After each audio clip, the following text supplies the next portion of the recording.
The following is a presentation of the Best Station. The views and comments made in the following program do not necessarily represent the views and comments of the Best Station.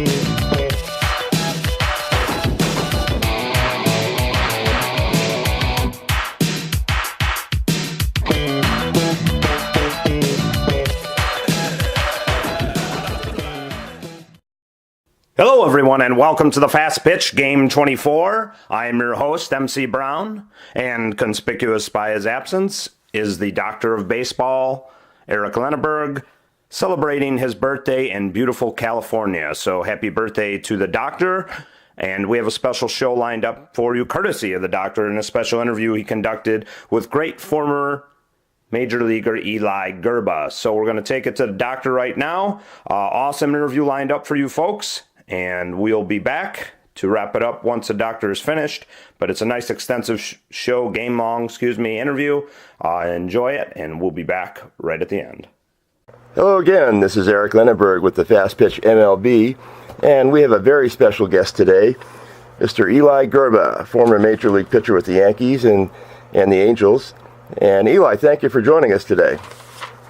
Well, thank you for asking. Appreciate it. Well, it's not often that one gets to talk with a man like yourself and all the accomplishments you've had in your life. You were a relief pitcher.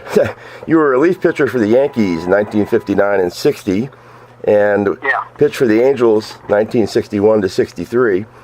And you were the first player ever selected in the first ever expansion draft by the Angels. Is that correct? That's right. And what I usually tell people when we talk baseball, I said, by the way, you know, if you ever get to base, let's say you have, I am a trivia question for the rest of my life. That's right. So I'm the first player ever selected in the Major League Draft, and that's it. It's the only B1. That's true. Now, you're known as a relief pitcher, but you also started the first game in Angels history, and you threw a 7-2 complete game victory over the Orioles. When did you become a starting pitcher as opposed to a reliever? Well, see, I was a spot starter and reliever with the Yankees. Uh-huh. I was better suited. I was better suited now that hindsight is 20/20 as a relief pitcher. Uh-huh. Because the less you saw of me, the better off I was. You know, if I pitched 4 good innings and everything, that's 4 good innings, and that would be fine. And I didn't need that many days off. Right. But when you're with the Angels and they pay X amount of bucks, so you're number one, well, you got to start. I didn't mind it. I didn't mind starting. Don't get me wrong. I loved it. Well, let me ask you this. Today's pitchers, a lot of them are on a pitch count. Most of them are on a pitch count. In your day, what would have happened if a manager said, "Oh, you can only throw 100 pitches today"? Well, with me, I probably busted some things up in our clubhouse and kicked a few things in the dugouts and went bananas. Yeah, because, no. Yes, in your era, it was there were no real closers as such, like we have today. There were no specialty relief pitchers. A lot of guys threw 25, 30, 35 complete games a year. Yeah. Okay. Well, you know, the thing, like you said, that we're no short men. Ryan Barron would pitch sometimes. He was a relief pitcher, quote unquote, and he would pitch sometimes 1-2 innings. Right. And when I was with the Yankees in the minor leagues at Richmond, that's the same thing that I had. That was my forte. Right. You know, the short man, as they call it. Yeah. Right. But there was no such thing as coming in and throwing the two batters. Mm-hmm. And then, no way. Yeah, that's today's game has become such a specialized game, and I've talked to other players from your era who hate it. Well, I got asked the other day about the same question, but somebody on the radio. did you have a pitch count? In those days, I said 100 pitches. I said, with my control, 100 pitches would have probably been in the third inning sometime. Because I was the type of pitcher, if I got by the third inning or fourth inning, well, I pitched a very, very good game. Right. It was much better when I just kind of got a little tired and let my ball do what it was supposed to do. Right. Let me ask you. Smart. Yeah, that's right. As far as your background, how did you end up playing baseball and going to the Yankees? Was it high school, or how did you get started? No, I signed, out of high school, I signed a contract with the Boston Red Sox. I signed with them. Oh, okay. You started with the Red Sox. I started out with the Red Sox, yeah, here. And what year was that? And in What year did the Red Sox sign you? We started in 1952, and the first year I went out was 53. Uh-huh. They signed me right after school. And it was not like it is now. That's for They sure. would come over, they called, they'd come over to the house and make a proposition and, whatever. Mm-hmm. And that was, it was altogether different. All right. How long, go ahead. And let me just say this, in the year that I signed, Major League Baseball had a law in effect that if you got over $6,000, you had to spend 2 years on the Major League roster. 2 years on the roster, you couldn't be sent to the minors, is that correct? That's right. That's what happened to Billy Consolo. Oh, Billy Consolo. In Boston, they were signing guys out of California like crazy. Right. I got the maximum, which was $6,000, which was a holy smokes for me and my mother. That was a ton of money. Oh, yeah. Yeah, 1952, But it sure. was funny. But the strange part was, I had scholarships. Yes. I have scholarship to Northwestern to play football and baseball.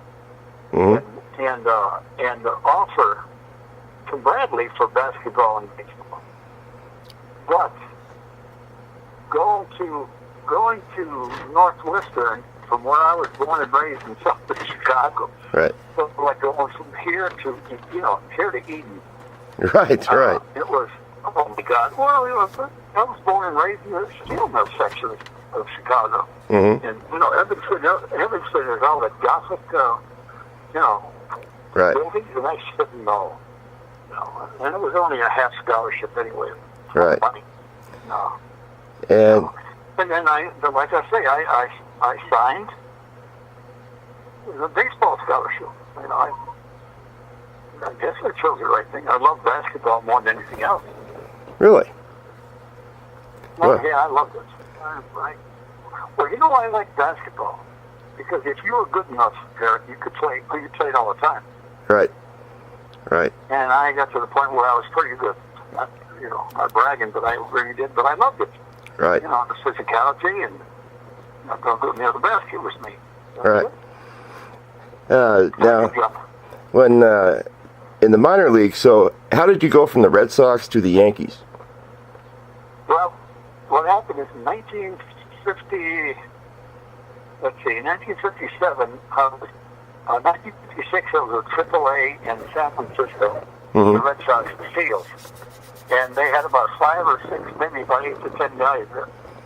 Because that was known as the Open Classification League, the PCL. Right. So Boston, because of Crone being from San Francisco, they had a working agreement. Mm-hmm. Well, I had a pretty good year there, and we had spring training in Florida. And this next year, 57, we had it in Anaheim. Mm-hmm. And Joe Gordon was the manager. And I was throwing batting practices one day. And Joe Gordon come up to me and he says, "See ya, Yankee." So what are you talking about? He says, "You're done." Gordon went on and myself got traded for Bill Renna. Oh my goodness. I go all the way to spring training to, I think, the land. And can you imagine going from Anaheim to the land. Oh, wow. Did you have to take a train? It was the Yankees. Well, it was the Yankees, too. Ralph Houck was the manager. Mm-hmm. I had a Denver contract, and my number was up for the draft. Right. And I got drafted out of spring training. I was there 2 years, 2 weeks. Mm-hmm. Week and a half, 2 weeks, yeah. And the next thing I know, I'm in Fort Jackson. Oh. How long were you there, or in the service? I was in the Army 2 years. Yeah. And were you... Well, but Eric was one of the luckiest men alive, because it was right after Korea and right before Vietnam. Oh, yeah, that time period, that's right. Oh, well, and it was the last of the drafted players. You know, they weren't drafted anymore. They were... But, well, that's interesting. You were the last of the players drafted to the service, and the first player drafted by the Angels. I find that interesting. Yeah, well, I never looked at it that way. You know, I had to go. Right. And it was very, very strange because there was no conflict. You could ask the person or, what the draft board. Right. You can have an extension for 6 months because you have a job. Right. You know, which baseball was a job. Well, a very funny thing happened. Mr. Houck, who was a decorated war hero and who I really, really liked. I was always looking for a male, strong male. Right, a role model? He was it. And he took me to the local draft board, and here we all dressed up in a whole bit. We're talking to the lady, and he says to the woman, I'll never forget, Southern woman from Barstow, Florida, somewhere, and says, is there any chance that he can get an extension? It's his job, blah, blah, blah, with the Yankees. And this lady looked at him, and in her southern accent says, if us rebels got to go, you Yankees got to go. That's a true story. And like I said, a week and a half later, 2 weeks, I'm gone. Right. I'm trained. Excuse me. And then when you came back, how did you get called up to the Yankees? Yeah, it's all right. That doesn't bother you, does it? Oh, not at all. Okay, go ahead. Okay, so how did you find out you were called up to the Yankees? Well, when I got out of the service, I went to Richmond. And Steve Suchak was the manager, and I was really throwing hard. I got in real good shape in the service and everything else, and I think I threw quite a bit hard. Right. I came out, and I was having a good year, and Steve Suchak kept telling me, you're gone, you're gone, you're gone. Get out of here, you know. And all of a sudden, I think it was in July, forget what day it was, June or July, I got called up. Well, that had to be one of... When they were really hurting. They were really hurting bad. Well, He was hurting. McDougal was hurting. Moose broke his arm, I think. And things were not very, very good. Well, and some of the players you just named, you played for the Yankees when they did have some great players, even though some were injured. Who was the greatest player of all that you were on the field with? That I was on the field with? Right. Mickey Mantle. Mickey Mantle, that wouldn't surprise me. And you were also Never saw there. anybody like him. Yeah, what was it about him? Was he a five-tool player, as they call it today? Yes. Yeah. He ran from the left side 3.1. Think of this. He ran from the right side 3.3 or 3.4. Wow. To first base. He hit how many home runs? The field, he wasn't the greatest Right. of all center fielders, no, but I never saw anybody hit balls like he did. Nobody. I don't care what anybody says, nobody. I have heard that, I never saw the Mick play, but I've heard that during batting practice he would put on quite a show and hit these tape measure home runs. Well, yeah. Eric, he never, I don't think in batting practice he hit him as far as he did in the game. Oh, interesting. If you recall in the World Series, they were talking about guys hitting long home runs. Right. And in the 60 series, that soured everybody to the Yankees because of what we did, Right. run-wise, and how Stengel. I'm not Mr. Yankee or anything else, but this is other people's words. How he mismanaged the 1960 series.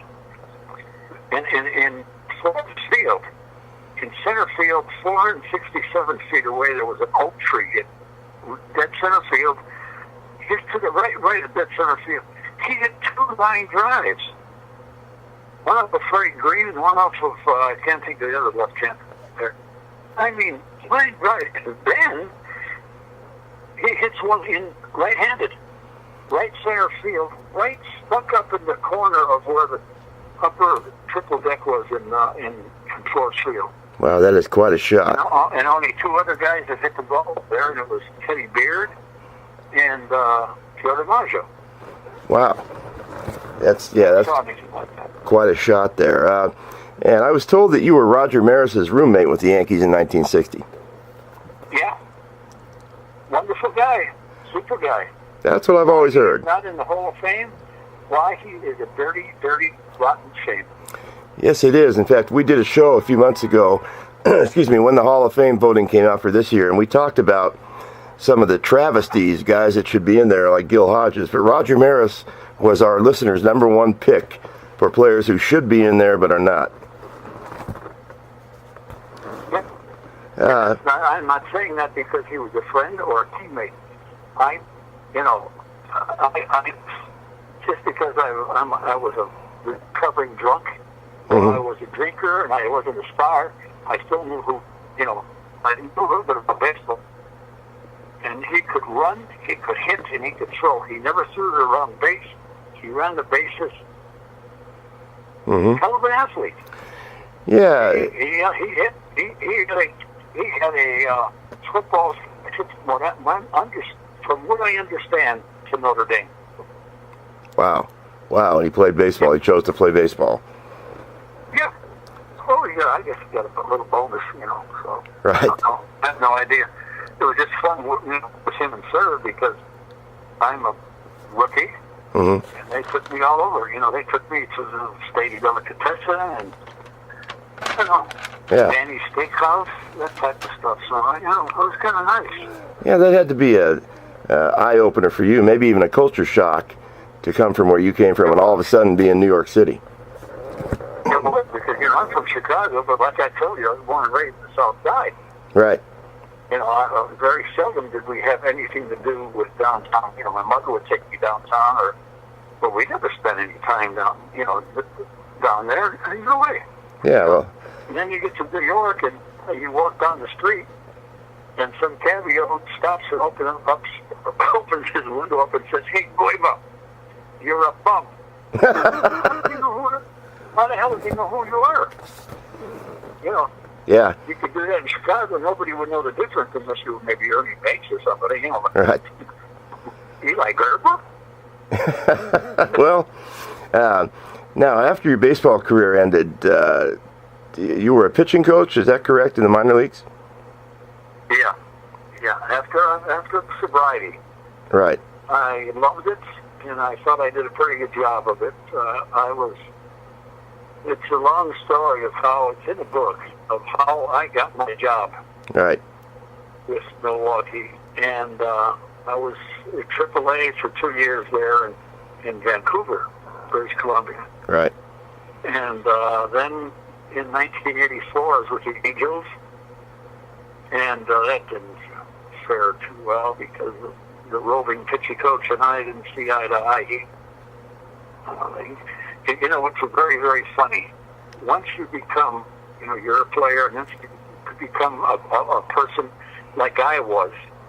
They always think that you're going to do something wrong. They're always looking for something. You know what I mean? Yes, I do.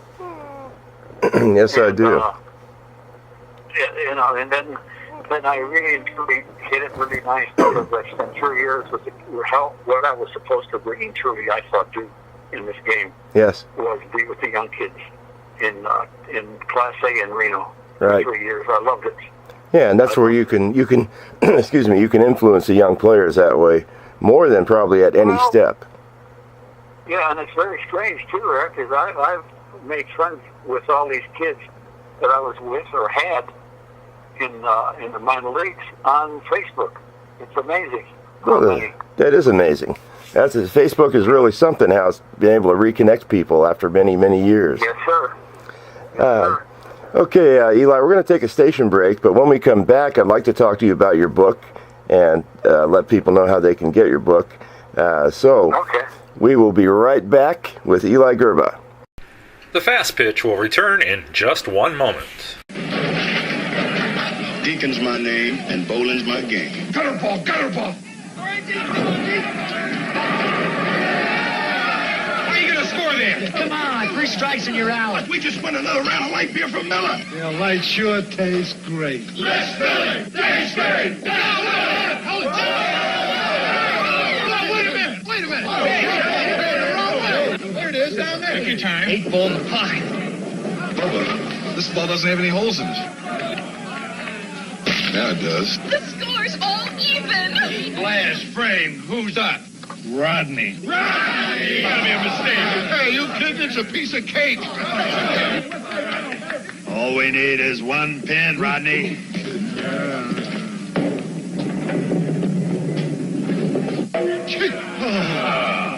Light beer from Miller. Everything you always wanted in a beer, and less. It didn't get my turn.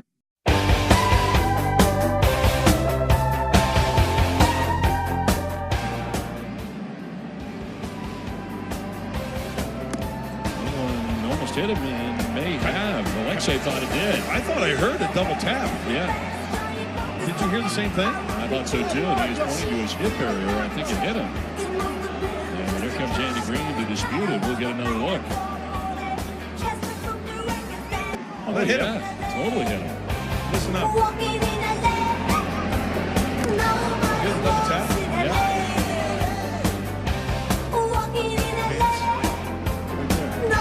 Yep. No doubt. He is on 5 days rest. And that's an extra day, but still, 120 pitches. This day and age, that's a lot. So they will give him first base at battle pitch.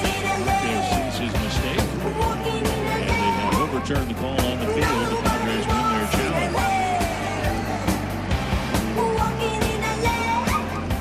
Yeah, runners at first and second with 1 out. Something going here against Castro.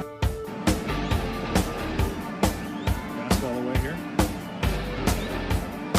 Lines into center field. It's in for a hit.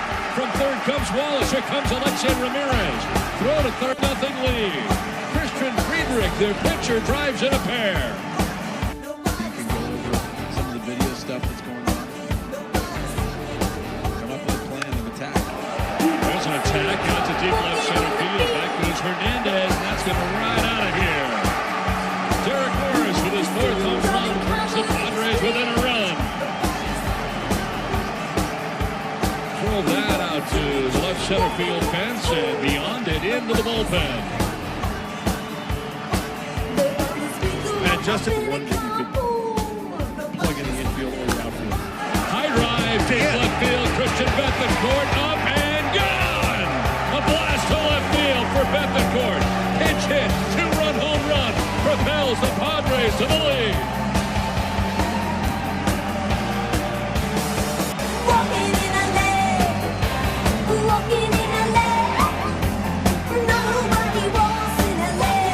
Now, 2 things. And in a game that features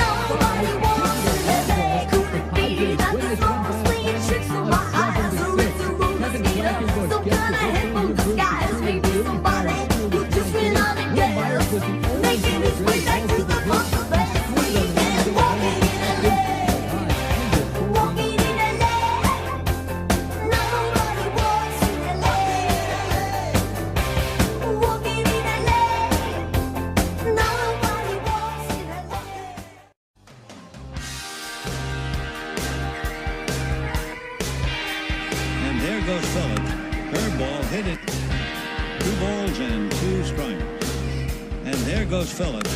Curveball hit in the air to center and deep. Back goes Peterson to the track at the wall. Can't make the play. Falls down. The run will score. Dave Bruce is on his way to third, and they're going to wave him in. Here comes the relay to the plate on a bounce. He is out at the plate.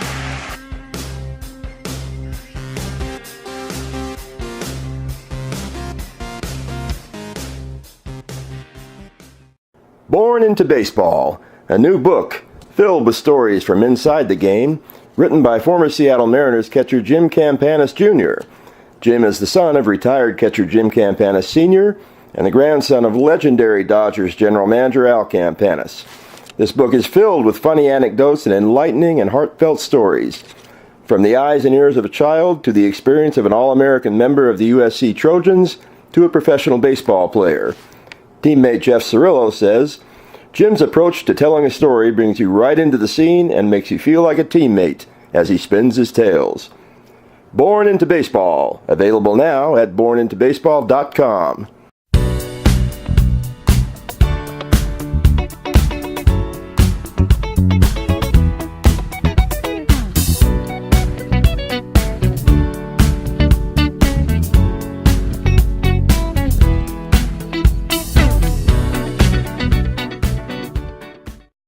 And we are back at the Fast Pitch, and we'll continue our conversation with Eli Grba. And Eli, at some point, you decided to write a book, and the book is out right now. But tell me about how that came about and what the book is about. Well, actually, this came about before 9/11. Before 9/11, okay. A friend from Chicago who is a published author thought it would be a heck of a story. Mm-hmm. And the one bad part about that was he really and truly wrote with his voice, more or less, not mine. Right. You know, and after a while he stopped, but not before we shot two. We shot the two chapters and the proposal. Right. And we even had an agent in New York, and we got turned down from pretty big houses. Right. 4 times, and they all, you know how they are. All really like the story butts, you know, famous butts. Right. And then after 9/11, the whole industry, you know, went sour, and I stopped. I didn't want any more of it. Right. And I still wrote a little bit, you know. But as my collaborator, the first one said, he said, send me something, and I sent him about 60 pages. Mm-hmm. And he sent me 20 back. And I said, well, why? He said, Eli, you can rattle on as much as I've ever seen anybody. You got a great memory, but you rattle. He says, half of what you said, you just said before. I said, oh, okay.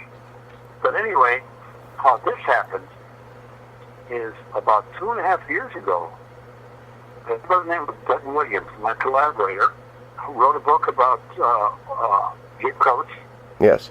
and Hank Foils. And he was in the process of writing the book of this Dolly, somebody who was in the,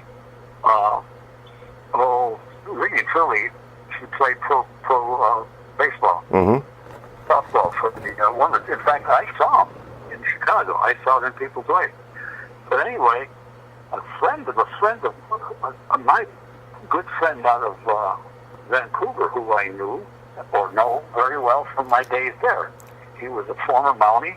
He called Doug, and he said, I read your book on Coates and Hank, and I'd like to have Hank Foils. Uh-huh. And he says, I really like the way you write. He says, have you ever thought about writing a book about a guy named Eli Grba? And Doug says, well, no, I've heard of him. And he started to tell Doug a little bit about my life. Uh-huh. Doug said, yeah. Can you get in hold of him? And I got a hold of Doug, and the rest is history. And when he heard, you know, how my life went when I was a young kid, and you know how tough it was on my mother, right, and coming from a huge Serbian family who really and truly took care of me while my mom worked, you know. Right. My mother was, you know, kind of an abusive. My dad was a hell of a ball player, Eric, and he threw it away. He drank it and fought it, and lucky he's alive. He turned his whole life around, though. But the thing is that you know, it was not a funny story, but it was a story where a kid was raised in a house full of women. Right. You know, and you lost, and I was.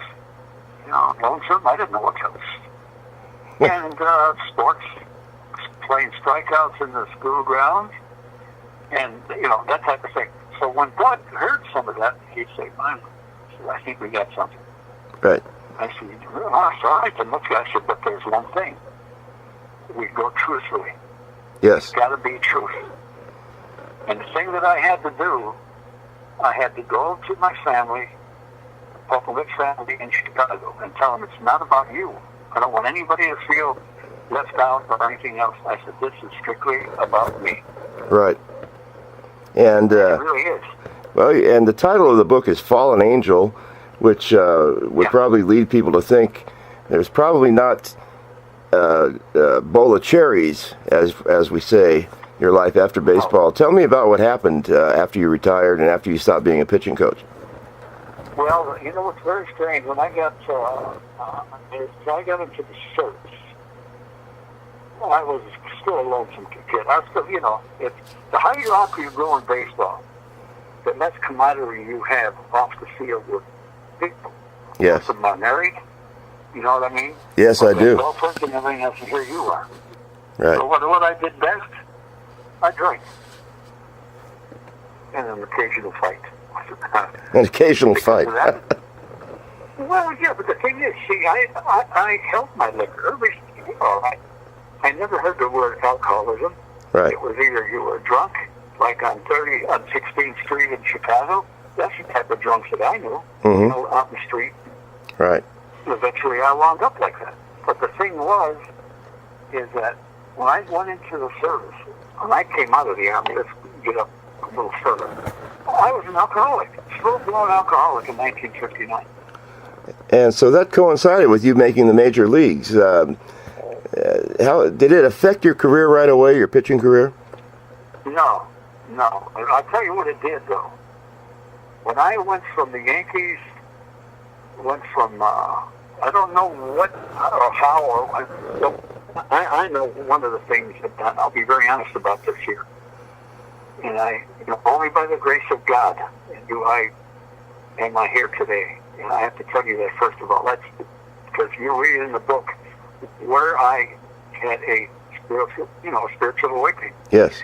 And what happened to me is that I didn't know if I had a problem, Eric. I had no idea. Right. I had no idea, but it affected me on the field too. I knew guys that drank and they pitched just as good when they drank. Me, I pitched 2 good games and pitched 4 bad ones. Right, and it's you can attribute that to the alcohol right away, right? I do, especially as I was making, as I call the turn downwards. In 1962, I married a gal who was a nice lady. We had no business getting married. We have 2 beautiful kids. We have since mended the fences and everything else. We had no business. It was like Ken and Barbie. Beautiful lady. Yes. She Gaynor looking, and bald figured, kind of good looking, big, and everybody got a couple of my friends. Ken and Barbie. We had no business being married.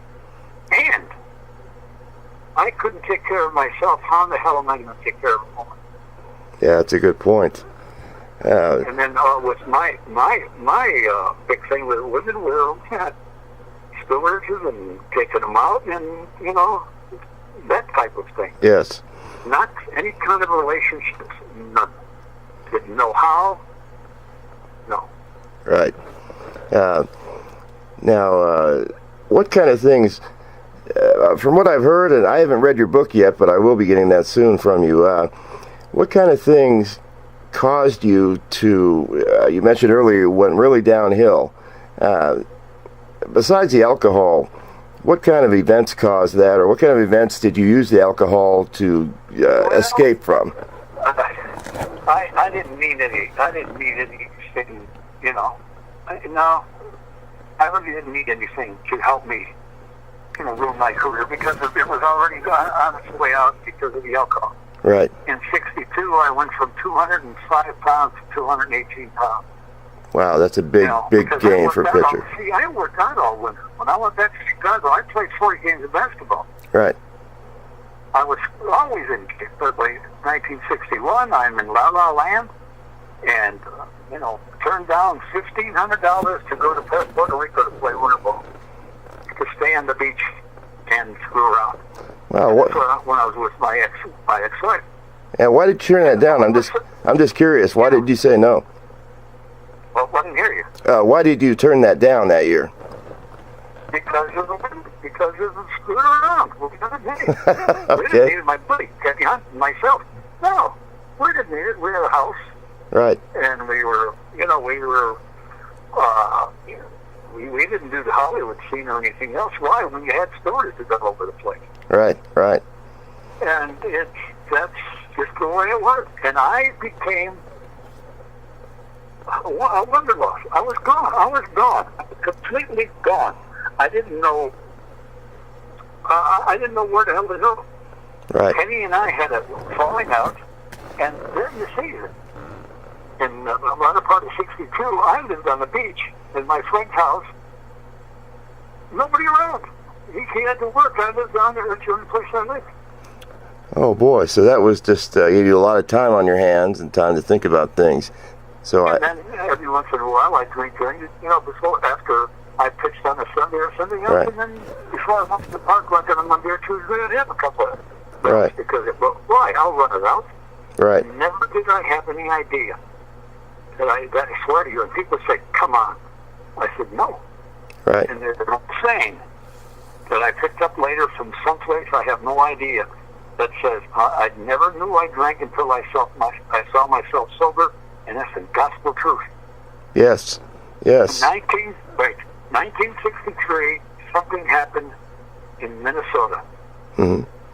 And I'm not going to go tell you everything about it. In Minnesota. Right. It happened there. I got accused of a couple things there. It absolutely broke me, and I was ready to be broke.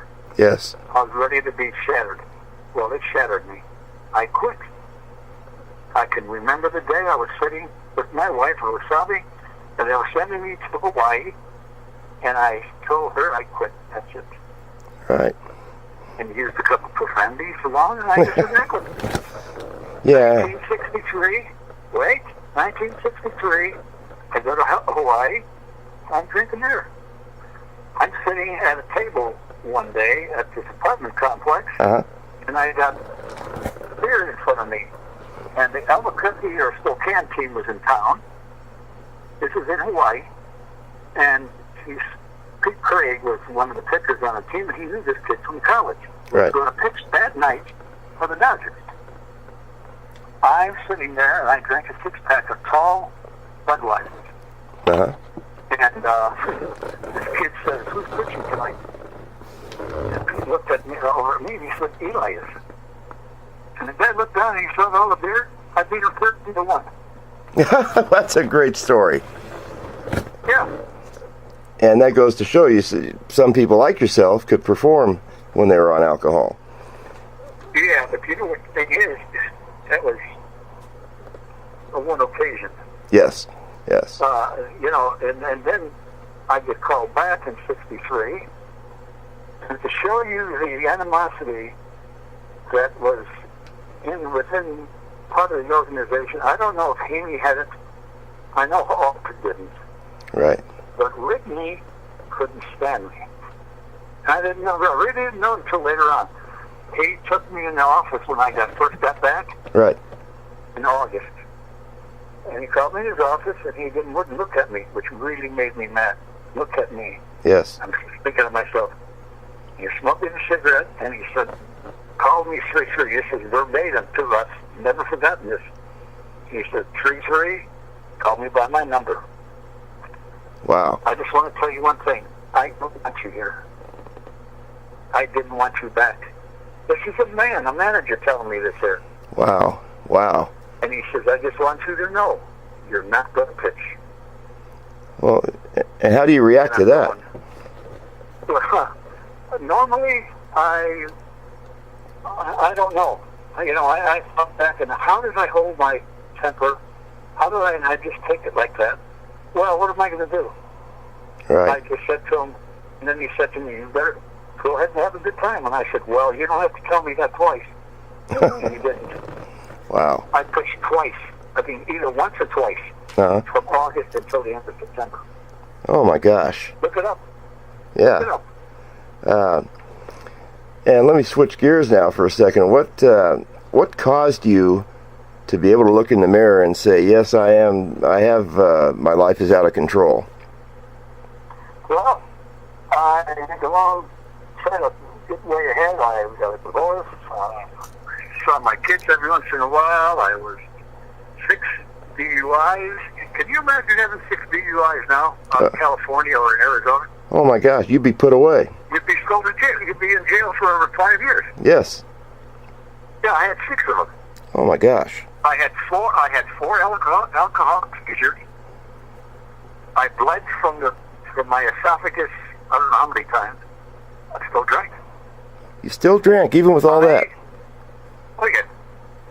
Oh yeah. Man. Yep. So I'm going to tell you where I went. I got kicked out of my friend's house, which is an insult.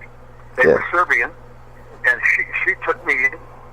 Her and her husband took me in because he was an alcoholic, so I drove him around. Right. He was bad. So I got kicked out, and she said to me, I could only have one alcoholic, Eli, and that was her husband. Right. So that was in El Monte. I went to a place in El Monte called the Wayne Fanning Institute, Alcohol Institute. Right. And the only reason I knew about that, Eric, was because he went. So at night, I'm in my car. I called it the Hotel California because I slept in my car numerous times. I slept on the street. I slept on the stoop of the bar, waiting for it to open at 6 in the morning. In my favorite places, and when I was in San Jose. Wow. So yeah. So there was one particular night. Holy cow. Well, anyway, I go into the place thinking I'm going to get a place to stay, to sleep. Yeah.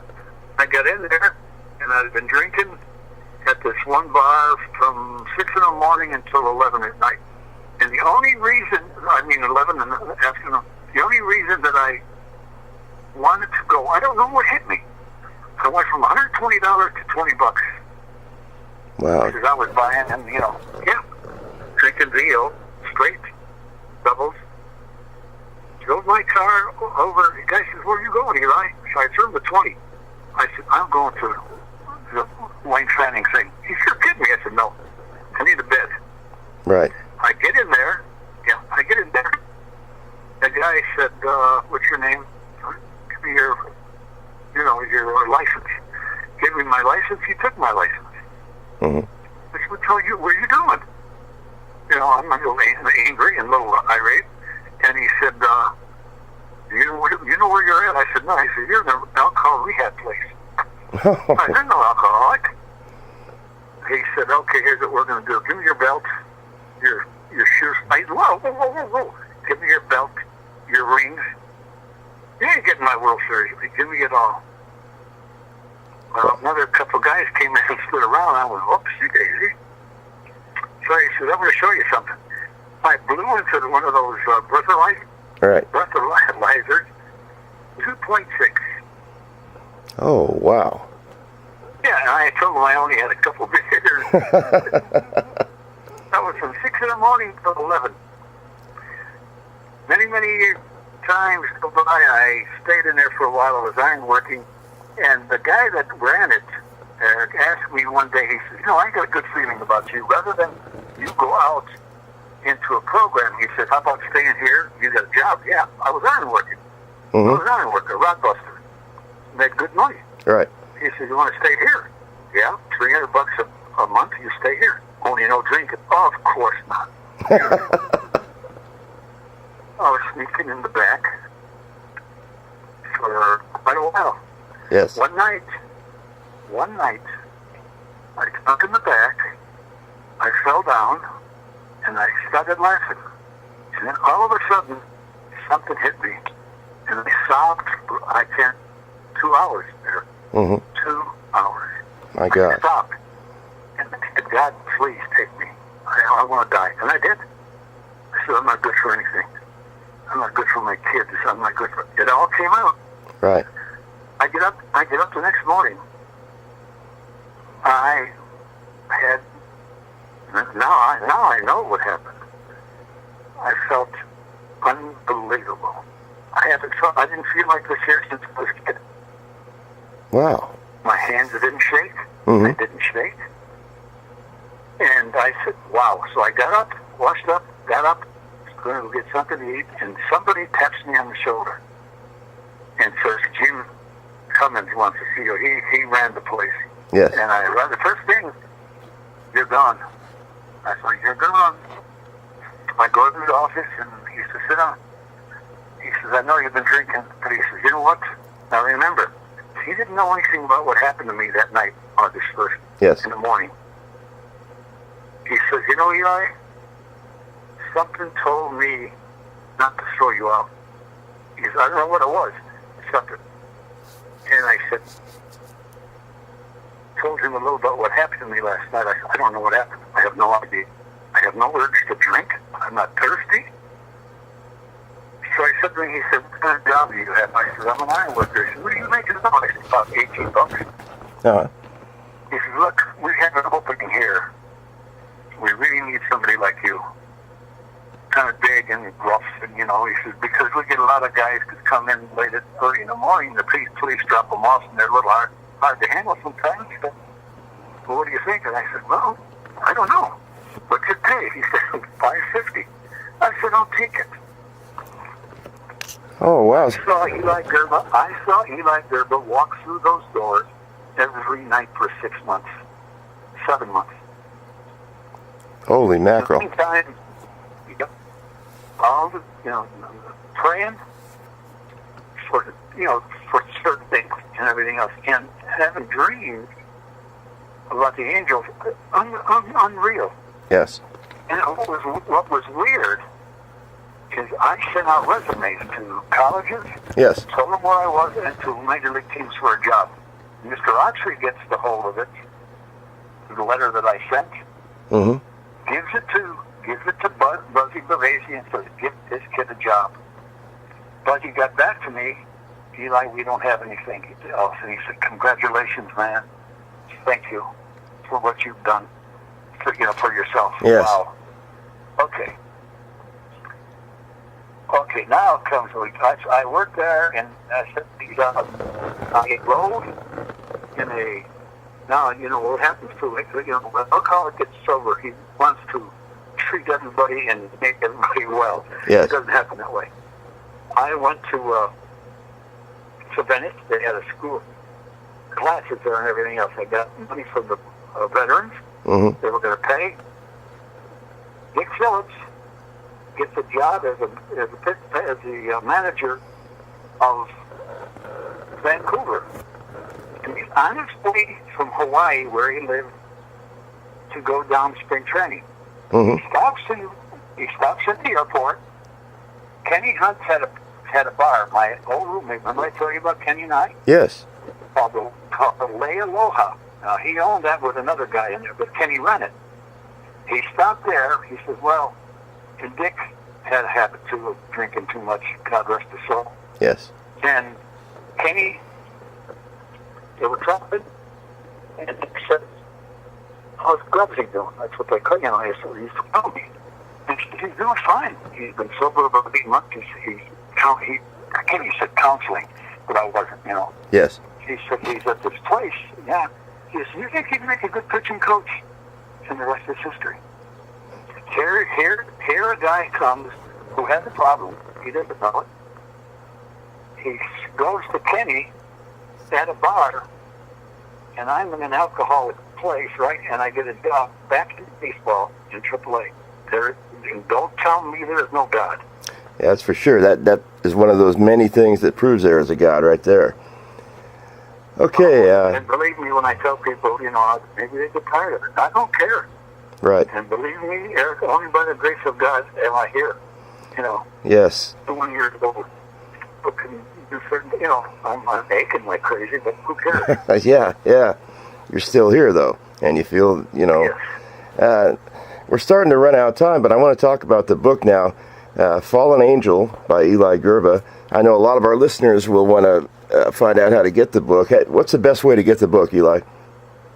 Well, like I gave you the address, if you want to relay that, if you want to do that. I sure will. They could mail it to me. I'm on Facebook. Okay. To my house, because I have some books here. Okay. I'll have another 100 a little later on. Okay, let me, I'm going to read the address for our listeners and make sure I get it right, Eli. It's Eli Grba, Grba, and that is 106 Fox Run, Fox Run, in Florence, and that's Florence, like the city in Rome, Florence, Alabama, 35633. Yes. Okay, and also... Or they can go on Amazon. Okay. Or there's another website called buybooksontheweb.com. Buybooksontheweb.com. Okay, buybooksontheweb.com. That's the publisher's place where they can buy it. So. Okay, and so Eli, I want to wish you the best of luck and continued success with the book. I know that I'm going to be reading it soon. I'm sure a lot of our listeners, after hearing you today, are going to want to go out and buy that. Sounds like a fascinating story. And I want to thank you for joining us and ask you one question. Will you join us again soon? I would like to, because like I said, I'd like to tell you a little bit more about the book, about, the intricate part of it, There's some funny things that happen. I'm sure you guys would like to hear. Absolutely. So we'll have you on again. I'll get in touch with you for that. And again, for the Fast Pitch MLB, this is Eric Lendenberg. I want to thank Eli Grba, thank our producer Craig Best, and all of our sponsors. You are listening to thebeststation.net, home of the best station, the best music for the best audience. Now featuring the best podcasts for the best audience. With such podcasts as The Fast Pitch, starring MC Brown and Dr. Eric Lendenberg, covering any and all related MLB news and current events. And now featuring The Comic Casters, starring MC Brown, Colt Hudson, and Derek Ross. On location for comic book conventions, reviewing comic book trades and collections, and anything and all related comic book movies, news, and events. This is a presentation of thebeststation.net. The best station, the best music for the best audience. Good Shit by Frank Maroney is exactly what the title says. Good stuff from back in the day. Frank captures every bit of the old school in this book with every bit the fun and charm that one would expect from that era. Filled with what could be considered lewd, rude, and crude, you have to consider those were the times and there should be no apologies. This book makes none. It's just a fun look back into the past, which unfortunately we lose just a little bit more and more each day.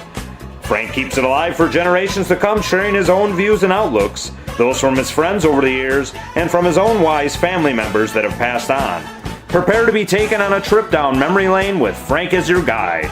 Keep an open mind and truly pay close attention to the true meaning of these words, or you just might miss some true gems of wit.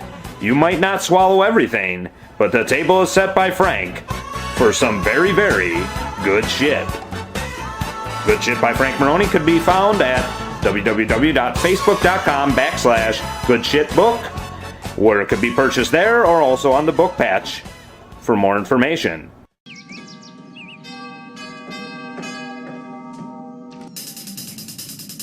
Immigration? Revenue. There are people here from the government. Baby, it's crazy. People are just taking our stuff. Leave your finances to me, said son of a bitch. There's a very small amount set aside for you, and one asset the government has allowed you to retain. The kids. The children are dependents, Moira. You bought a small town in 1991. I bought that as a joke for my son. You can live there for next to nothing until you get back on your feet.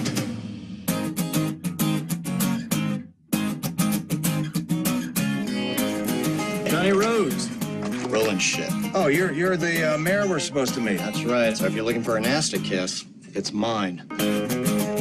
You have a couple of suites. This guy. This is a motel, so we cater more to off-road truckers and drunk teenagers. This place is a dump. It's a dump. You know what? It's a hellhole.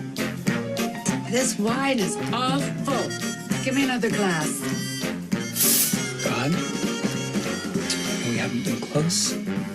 I don't want to be just written off as some gorgeous airhead, you know? This is my town, and you're gonna play by my rules now. I'm just messing with you, man. Or am I?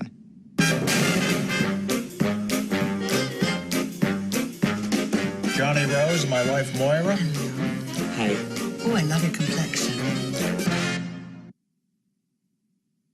Give me a beat!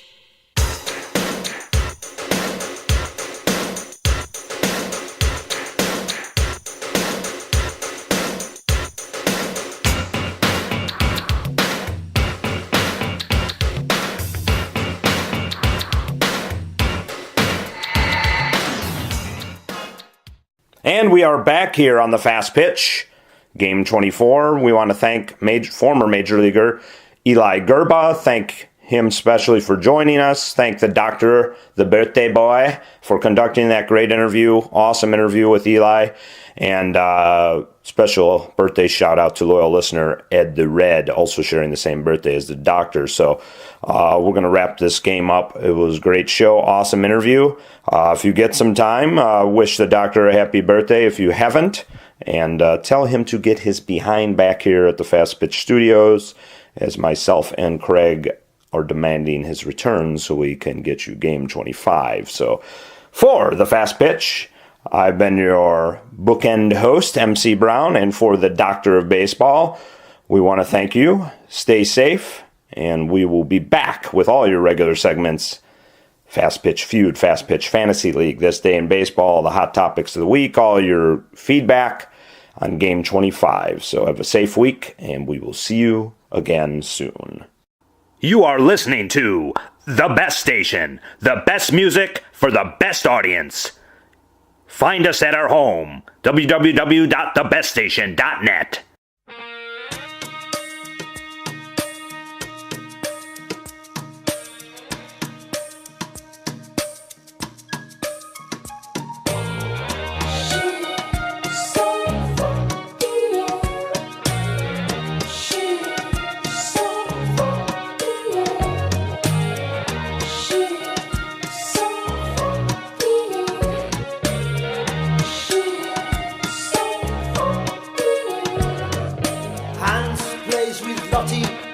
Lottie plays with Jane.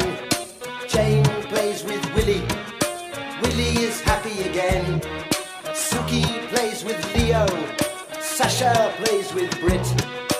Adolf builds a bonfire. Enrico plays with it.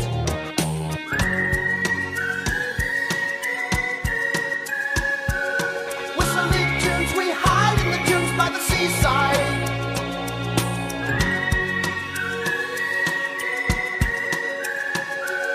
Whistling tunes, we're kissing baboons in the jungle. It's a knockout.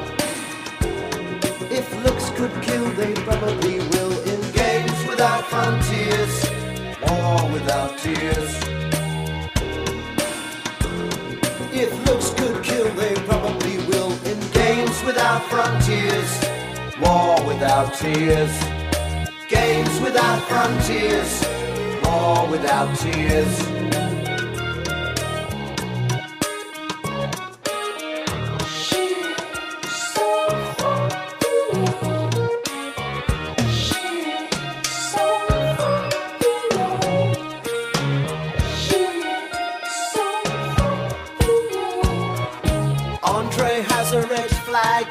Chiang is blue.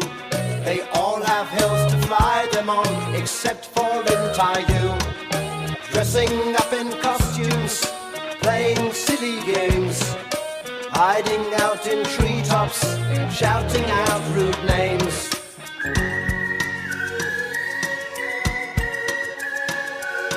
Whistling tunes, we hide in the dunes by the seaside.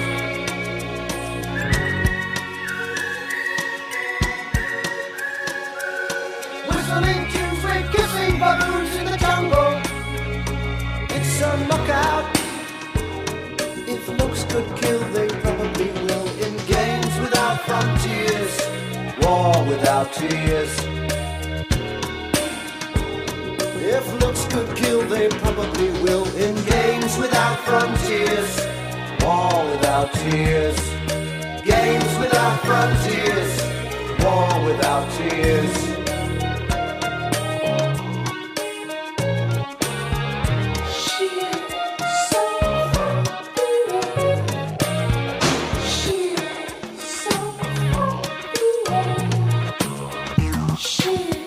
So